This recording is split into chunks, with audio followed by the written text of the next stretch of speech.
Davis, and I am back with Mental Health Chats, and I'm really excited because I've got Tony Phipps with us today. Hello, Tony. How are you? Hi Claire, I'm good, thank you. I'm great to be here. Thank you so much for being here as well. And Tony is going to go deeply into a leadership challenge. It's the big leadership challenge, which is, are you motivating and valuing your teams enough? Very, very key. So first of all, who is Tony Phipps? Okay, I'm started off my career as a Royal Marine.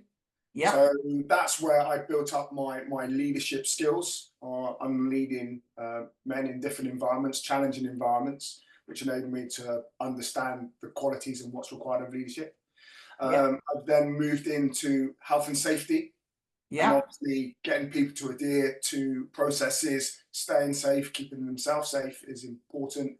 And then the broader sort of issues of risk management. So that's managing the risks across the businesses that we have globally.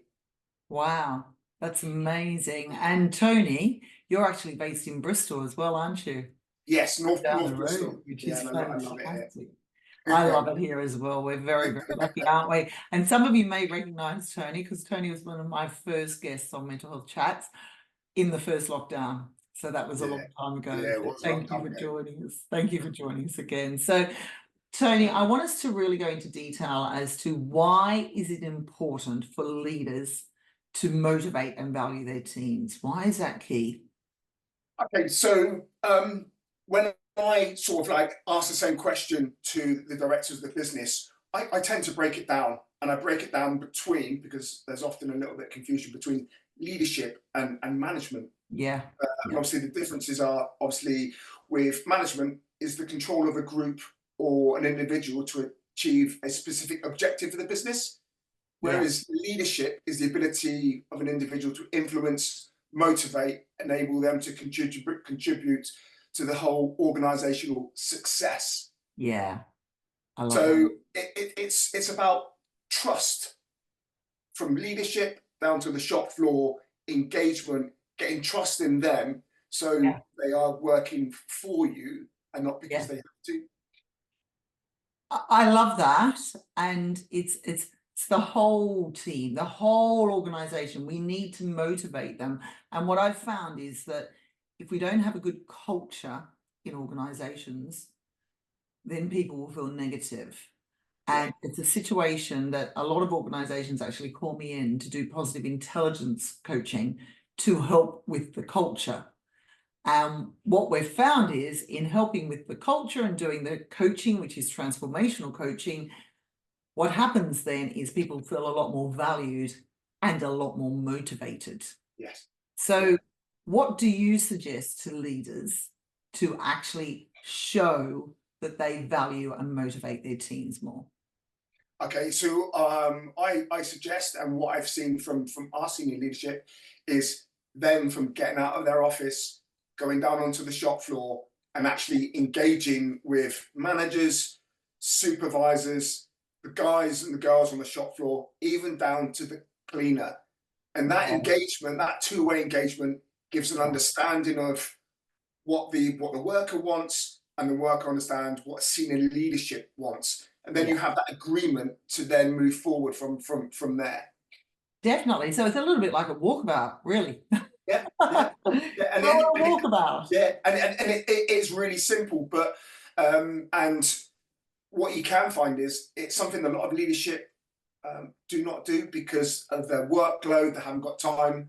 But if they do it, they'll reap the benefits in regards to performance across the benefit. So that's better turnover, less accidents, better reputation, and better feedback on what's it like to work in that place, because they feel that management are listening to them. Definitely. So it's better monetary turnover, but it's less staff turnover because they feel connected, which is so key, which is absolutely brilliant. And something that I've worked with my clients with as well is to really understand what your mission statement is. And also, when you understand your mission statement, don't just keep it to yourself as a leader.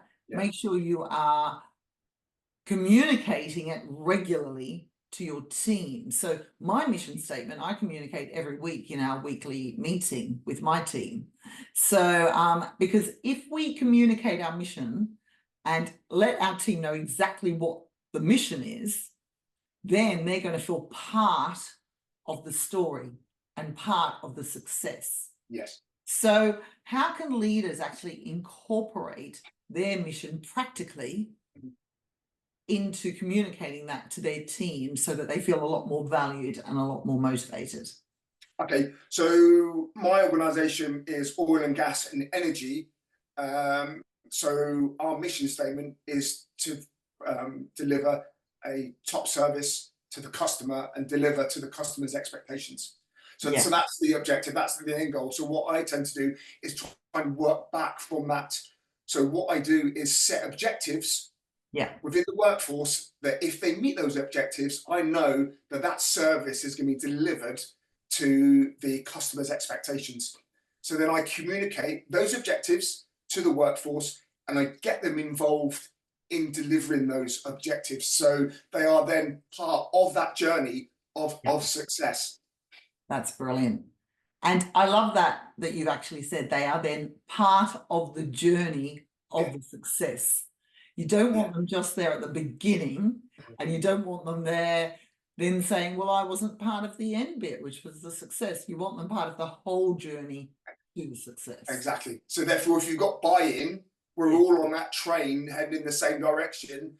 And as they see progress, that communication continues by saying, look, it works. Us working as a team, you meet these objectives, has put us here. So then you can have a benchmark of this is where we were 12 months ago, and this is where we are now because of A, B, and C. And then they can see that because they've got a metric of understanding on how we get there, rather than being told, do this because we need to satisfy the customer's needs.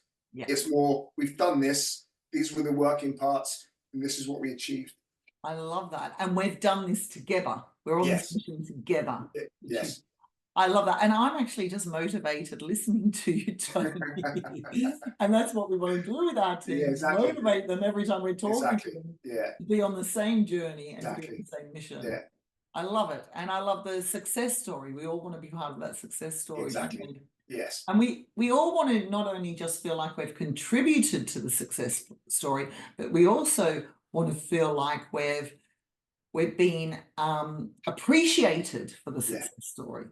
Valued And appreciated. Yes. We're all in this together. Yes. Yeah. Oh, you've been such a font of information like you were last time. I love working with you, Tony. So thank you so much.